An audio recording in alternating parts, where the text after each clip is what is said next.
नमस्कार स्टूडेंट्स, कैसे हैं आप सब लोग। आप सबका एक बार फिर से स्वागत है Byju's exam prep IAS Hindi के इस यूट्यूब चैनल पर। आज है 30 मई और आज हम लोग देखेंगे कि हमारी प्रारंभिक परीक्षा की दृष्टि से कौन से प्रश्न महत्वपूर्ण हैं। सबसे पहला प्रश्न, आपके सामने कुछ प्रावधान दे रखे हैं और इसमें जन प्रतिनिधित्व अधिनियम 1950 के अंतर्गत कौन कौन से प्रावधान इसके अंतर्गत आते हैं। सबसे पहला है लोकसभा में सीटों का आवंटन, समय के समान बंटवारे का आवंटन, प्रत्येक निर्वाचन क्षेत्र के लिए मतदाता सूची, निर्वाचक नामावली की प्रतियों की निशुल्क आपूर्ति। ये मैंने थोड़ा सा डिफिकल्ट प्रश्न आपके लिए बनाया है, इसको करने का प्रयास करिए। ध्यान दीजिएगा कि ये जो जन प्रतिनिधित्व अधिनियम 1950 है तो इसमें कई बार संशोधन हुआ है, 51 में संशोधन हुआ, तो उसके अनुसार ही इसका आंसर करने का प्रयास करिएगा। अब देखिए यहां पर ये न्यूज चर्चा में क्यों आई, क्योंकि यहां पर निर्वाचन आयोग ने छत्तीसगढ़, मध्य प्रदेश, मिजोरम, राजस्थान और तेलंगाना, यहां पर वो जिनकी भी उम्र 18 वर्ष पूर्ण हो चुकी है तो वो अपने आप को रजिस्टर करा सकते हैं एज ए इलेक्टर्स। अब देखिए लोकसभा में सीटों का आवंटन ये एकदम सही कथन हो जाएगा। समय के समान बंटवारे का आवंटन ये 1950 पे नहीं 1951 में इसको शामिल किया गया था। प्रत्येक निर्वाचन क्षेत्र के लिए मतदाता सूची, यह भी एकदम सही स्टेटमेंट है। निर्वाचक नामावली की प्रतियों की निशुल्क आपूर्ति, यह भी 1951 में इसको ऐड करा गया था। तो यहां पर हमारा जो बेस्ट ऑप्शन है वो है 1 और 3, और हमसे पूछा गया है कितने प्रावधान थे, तो केवल 2 प्रावधान, तो आंसर हो जाएगा बी। अगला प्रश्न देखते हैं। 1923 के आधिकारिक गोपनीयता अधिनियम के संबंध में निम्नलिखित कथनों पर विचार करना है। ध्यान दीजिएगा कितने कथन गलत हैं यहां पर। अब देखिए जब भी आधिकारिक गोपनीयता अधिनियम की बात करते हैं तो आपको पता होगा राफेल विमान जो था उसके भी डॉक्यूमेंट्स जब चोरी हो गए थे, लीक हो गए थे, तब भी इस एक्ट के बारे में कई बार चर्चा हुई थी। अगर इसके इतिहास की बात करें तो करजन के टाइम से जो ये एक्ट है वो चला आ रहा है। वहां पर जो न्यूज़पेपर हुआ करते थे वो जब भी ब्रिटिश सरकार की नीतियों का विरोध करते थे तो उनको दबाने के लिए बेसिकली इस एक्ट को लाया गया था। अब जैसा कि इसके नाम में है गोपनीयता, तो कभी भी जिस स्थान की मनाही है कि इस स्थान में आम व्यक्ति प्रवेश नहीं कर सकता और बिना परमिशन के कोई जाता है तो उसमें प्रवेश की बात करें, या वहां पे उसके निकट भी जाना कि जहां पे मना किया गया जाने को, उसका निरीक्षण करना, उसका स्केच बनाना, मॉडल फोटो आदि बनाना, या फिर कोई ऐसी इंफॉर्मेशन है जिससे देश की जो एकता है या देश की जो सिक्योरिटी है उस पर खतरा आ सकता है, वो इंफॉर्मेशन लीक करना, तो ये सारे प्रावधान इस गोपनीयता अधिनियम के अंतर्गत आते हैं। अब ये न्यूज चर्चा में क्यों आई, क्योंकि हाल ही में आपको पता है डीआरडीओ के एक साइंटिस्ट को जुडिशियल कस्टडी में भेजा गया है, इस वजह से ये एक्ट चर्चा में आ जाता है। यह अधिनियम सरकार के कर्मचारियों और भारत के बाहर के नागरिकों पर लागू होता है, एकदम सही कथन है। लाहौर षड्यंत्र मामले की सुनवाई आधिकारिक गोपनीयता अधिनियम के तहत गठित एक विशेष न्यायाधिकरण द्वारा की गई थी, यह हमारा स्टेटमेंट गलत हो जाएगा। जो सेकंड एआरसी है उसने सिफारिश की थी कि आधिकारिक गोपनीयता अधिनियम को समाप्त कर देना चाहिए, तो यह भी हमारा सही स्टेटमेंट हो जाएगा। गलत कथन पूछें तो केवल एक है, वो है 2, तो यहां पर बेस्ट ऑप्शन हो जाएगा ए।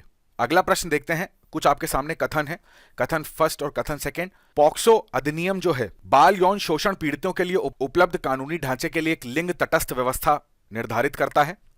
अधिनियम लिंग के आधार पर बाल यौन शोषण के अपराधियों के बीच अंतर नहीं करता, और ऐसे उदाहरण हैं जहां अदालतों ने महिलाओं को इस तरह के दुर्व्यवहार के लिए दोषी ठहराया है। इसको करने का प्रयास करिए। अब ये न्यूज जो चर्चा में आई है वो इस वजह से कि मथुरा के अंदर एक 28 वर्षीय पुरुष के द्वारा एक 9 वर्षीय बच्चे के साथ पहले सेक्सुअल असॉल्ट किया गया और उसके बाद उसका मर्डर कर दिया गया, तो यहां पर पॉक्सो एक्ट जो है वो चर्चा में आ जाता है। अब देखिए जब भी हम लोग पॉक्सो एक्ट की बात करते हैं तो उसमें बालक या बालिका इन दोनों में कोई भी भेदभाव नहीं करा जाता है, इनको बच्चे की कैटेगरी में रखा जाता है जिनकी उम्र जो है वो 18 वर्ष से कम मानी जाती है। तो इनके साथ यदि कोई यौन शोषण करने का प्रयास करता है या जो भी बालक या बालिका यौन शोषण के शिकार हो जाते हैं तो उनको कानूनी रूप से सुरक्षा प्रदान करना। तो यहां पर कानून लिंग के आधार पर कोई भेदभाव नहीं करता।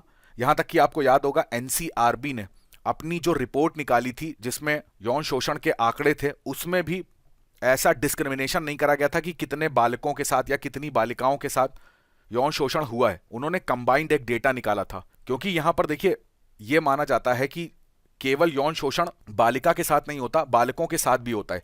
छत्तीसगढ़ का एक आंकड़ा यहां सामने आया था कि 1000 बच्चों में से 8 जो थे वहां पर बालक थे, यानी कि लड़के थे जिनके साथ यौन शोषण की घटनाएं देखी गई हैं। तो यहां पर पहला वाला कथन एकदम सही हो जाएगा और दूसरा वाला कथन भी सही हो जाएगा, और दूसरा ही कथन पहले वाले का व्याख्या भी करता है, तो उस हिसाब से यहां पर बेस्ट ऑप्शन हो जाएगा ए। अगला प्रश्न देखते हैं, भारत के नियंत्रक और महालेखा परीक्षक यानी कि कैग के बारे में बात करते हैं। निम्नलिखित में से कौन से कथन सही हैं? कैग के कार्यालय के प्रशासनिक व्यय, जिसमें उस कार्यालय में सेवारत व्यक्तियों के सभी वेतन भत्ते पेंशन शामिल है, भारत की आकस्मिकता निधि पर भारित होते हैं।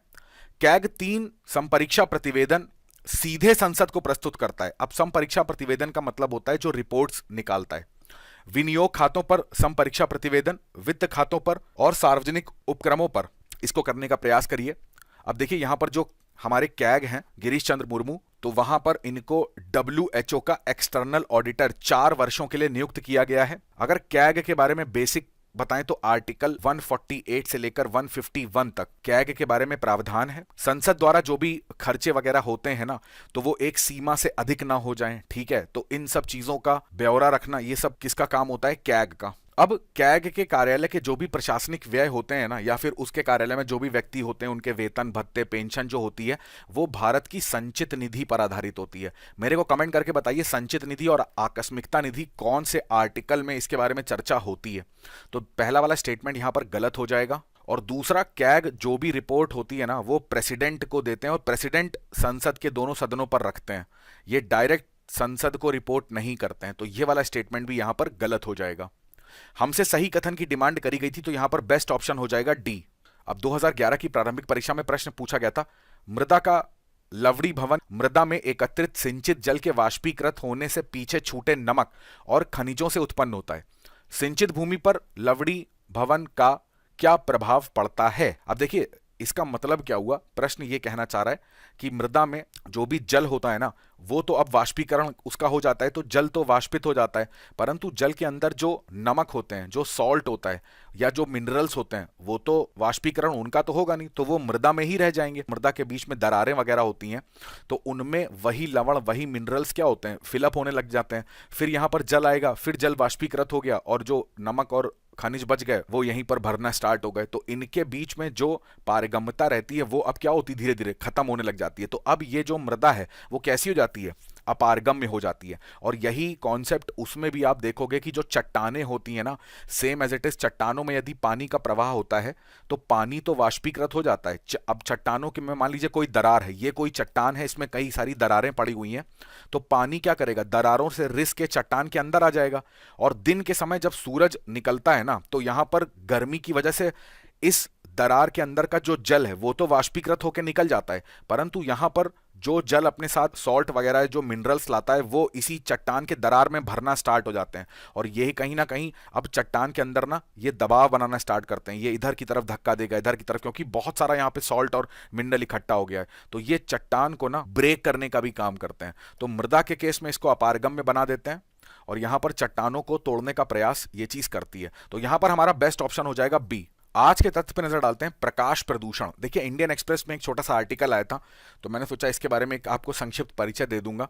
यहां पर लाइट पोल्यूशन को लेकर काफी ज्यादा चिंता जताई जा रही है और ये बोला जा रहा है कि आने वाले 20 वर्षों में जिस तरीके से हम आकाश में रात के समय ना जो तारे होते हैं, तारामंडल होते हैं या और भी खगोली पिंड जिनको हम आंखों से देख सकते हैं, तो जो एक सुंदर सा दृश्य हमारे सामने, एक ब्यूटी हम देखते हैं रात में आकाश की, वो धीरे धीरे दिखना बंद हो जाएगी और ये सारी चीजें कैसी होती जाएंगी, इनविजिबल होती जाएगी। क्यों? यहां पर बताते हैं, इसका एक मेन कारण है लाइट पॉल्यूशन। अब देखिए यहां पे लाइट किस तरीके से पॉल्यूशन कर रही है, तो उसको ऐसे समझो कि जब भी जो प्रकाश होता है ना, इसका अगर अत्यधिक उपयोग होने लग जाएगा, है ना, या फिर बात करी जाती है अनुचित तरीके से उपयोग होने लग जाएगा, तो बहुत ज्यादा मात्रा में लाइट होगी। अब आप कहोगे ये कैसे होता है, तो देखो ये जो प्रकाश है ना, 2 तरीकों का होता है। एक तो होता है नेचुरल प्रकाश, ठीक है, नेचुरल लाइट। अब वो कैसी हो गई, सनलाइट से जो हमको मिलती है, या चंद्रमा कभी रात में बहुत ज्यादा प्रकाशमान होता है तो उससे भी प्रकाश देखने को मिलता है।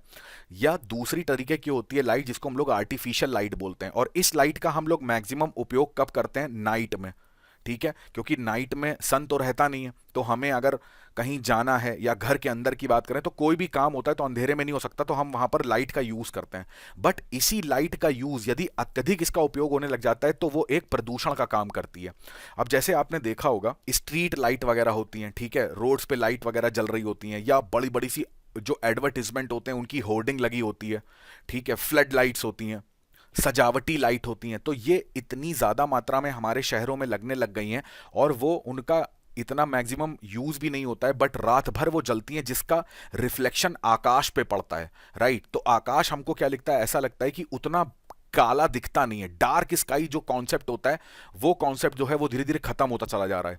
अच्छा, इस लाइट पोल्यूशन के कारण ना बहुत सारी हानियां भी देखने को मिलती हैं। जैसे सबसे पहली अगर बात करें तो जो एनर्जी है, ठीक है, इसकी बर्बादी हो रही है। दूसरा, यहां पर जो पैसा होता है वो भी बर्बाद होता है। अब एनर्जी जो है वो आप बना किससे रहे हो? अगर केवल इंडिया की बात कर लें तो मैक्सिमम कोल से बन रही है, तो ये ना कहीं ग्रीन हाउस गैसेस को बढ़ा रही हैं। तो एक तो यहां पे लाइट पोल्यूशन हो ही रहा है, दूसरा यहां पर देखिए ग्लोबल वार्मिंग भी हो रही है और एयर पोल्यूशन भी जनरेट हो रहा है। तीसरा, यहां पर ये जो वन्य जीव होते हैं ना, इन पर भी इसका बुरा असर पड़ता है। कैसे? देखिए, वन्य जीव का जो प्रजनन होता है या इनका जो पोषण होता है, इनकी जो नींद होती है, वो सब नेचुरल साइकिल पर डिपेंड करती है। तो सूरज उगेगा तो ये जग जाएंगे, सूरज डूब रहा है तो ये सो जाएंगे। रात्रिचर जीवों की बायोलॉजिकल साइकिल अलग होती है, बट मैक्सिमम आप देखोगे तो वो इस साइकिल को फॉलो करते हैं। अब जब यदि क्या होता है, रात्रि के समय भी इतना उजाला होता है ना, तो उस समय लग नहीं रहा होता है कि इतनी रात्रि है, तो इनके इन सारे साइकिल्स में ना बहुत ज्यादा निगेटिव इफेक्ट पड़ता है। अभी जैसे इसमें सबसे अच्छा नाम आता है डंग बीटल्स का, जो गोबर होता है उसमें जो भृंग होते हैं उनका।